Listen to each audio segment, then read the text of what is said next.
Yo, and hello everybody, Mike here, baseball collector. We're going to do 1974 today.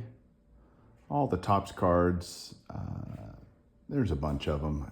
I want to say I'm going to show over 70 cards today. When it's all said and done, got some new additions that help me recomplete the 74 Topps set. And we're going to go through them. There's lots of coolness in this set. I was 1 year old when this set came out. Actually, I was probably only about 5 months old because I was born in October 73. So by the time this set came out, this would have been the first set released in my lifetime. So yeah, first set, I think, without series.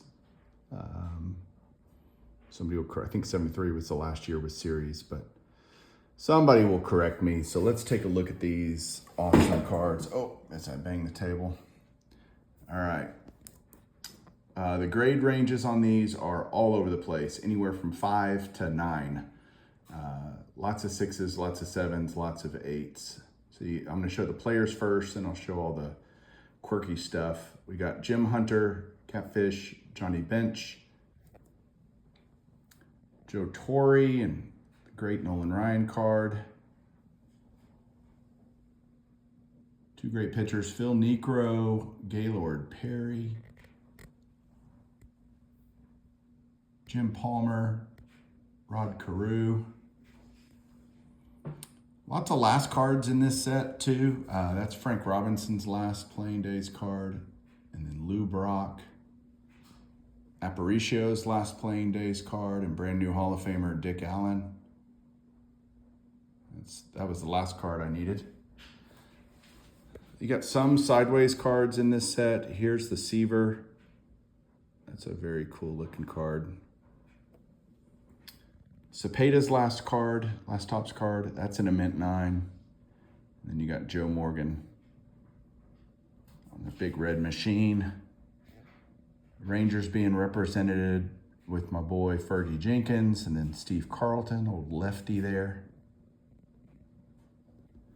We got Burt Blyleven and Pops. Another sideways card, Fisk here.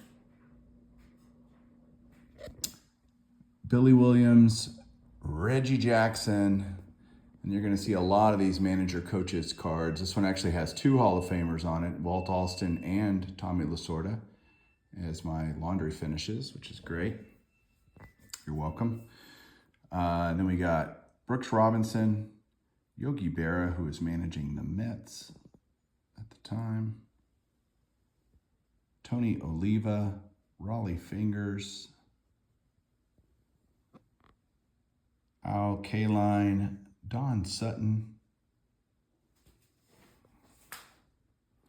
Tony Perez, and Red Sheen Dietz with the Cardinals manager.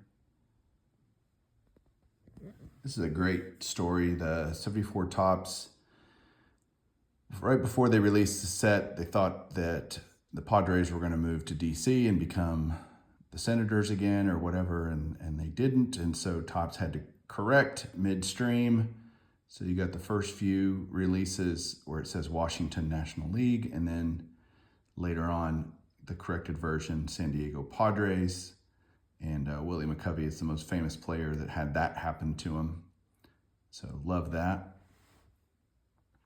Dave Parker rookie, brand new Hall of Famer. And Ted Simmons.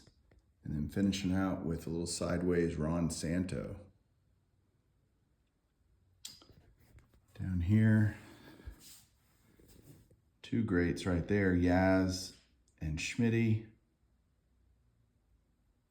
And then 2 great managers, Earl Weaver and Sparky Anderson. Juan Marichal, the Dominican Dandy is what I wanted to say, and Bob Gibson. Harmon Killebrew, Jim Cott. Another Hall of Fame, for a long time, the only Hall of Fame rookie, but now that Parker's in, you got Dave Winfield. And then the Pirates coach's card I didn't have for a long time because I didn't realize that Bill Mazeroski was on it, but he is down there. Right. See if that'll focus right there. And then over here on the Expos, you got Larry Doby right there with Gene Mauch as the manager. You got Rich Gossage and then Eddie Matthews. So yeah, that's all the players, managers on the base set. Now let's look at some other cool stuff. Hang on. All right, here we go. This should be fun. Lots of Hall of Famers represented on leaders cards, league leaders, all-stars, World Series, etc.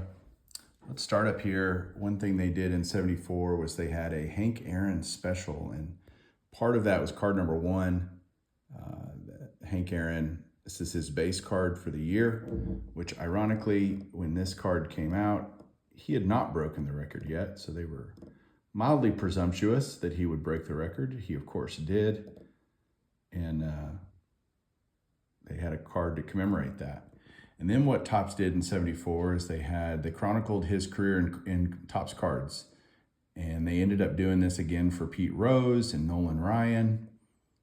But if you look here, there's just all of his Topps cards, 4 cards to a card, the years, the Hank Aaron special, and you just went all the way down to 1973.